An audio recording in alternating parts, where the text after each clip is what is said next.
ઋષિ ભારતી બાપુએ દારૂના વ્યસન પર અવાજ ઉઠાવ્યો. કહ્યું, લોકો ટેન્શન દૂર કરવા, દુઃખ ભૂલવા નશો કરે છે. દારૂના વ્યસનથી પારિવારિક, શારીરિક અને માનસિક નુકસાન થવાની કરી વાત. યુવાનોનું સ્વાસ્થ્ય બચાવવા સરકારને કરી વિનંતી. સુરતમાં ગેરકાયદેસર દબાણો પર ચાલ્યું બુલડોઝર. અડાજણ સરદાર બ્રિજ નીચેના દબાણો તોડી પાડવામાં આવ્યા. બ્રિજ નીચે વસવાટ કરતા લોકોને હટાવવા કાર્યવાહી. મનપાની ટીમે પોલીસ બંદોબસ્ત સાથે કરી કામગીરી. હિંમતનગરમાં હુડાના વિરોધમાં વેપારીઓએ સ્વયંભૂ બંધ પાડ્યો. તાલુકા અને જિલ્લા ખરીદ વેચાણ સંઘ, એપીએમસી અને શાક માર્કેટ સજ્જડ બંધ. વેપારીઓએ હરાજી બંધ રાખી 11 ગામના મિલકત ધારકોને કર્યું સમર્થન.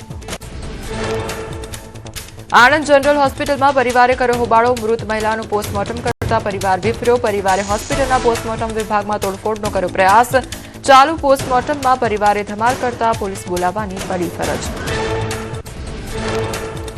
પરિવારની મરજી વિરુદ્ધ પોલીસે પોસ્ટમોર્ટમ કર્યું હોવાનો પરિવારે કર્યો આક્ષેપ. સ્થાનિક પોલીસે પરિવારને સાંત્વના આપી સમજાવતા પરિવાર શાંત પડ્યો.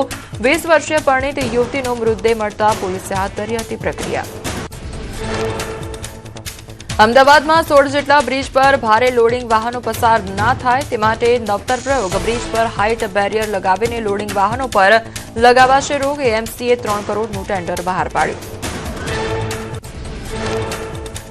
અમદાવાદમાં ફ્લાવર શોની વ્યાપક તૈયારીઓ શરૂ. સાબરમતી રિવરફ્રન્ટ પર આવેલા ફ્લાવર પાર્ક અને મૂન ટ્રેલ 13 ડિસેમ્બરથી જાહેર જનતા માટે કરાયા બંધ. ફ્લાવર શોની તૈયારીઓને લઈ પાર્ક બંધ રહેશે.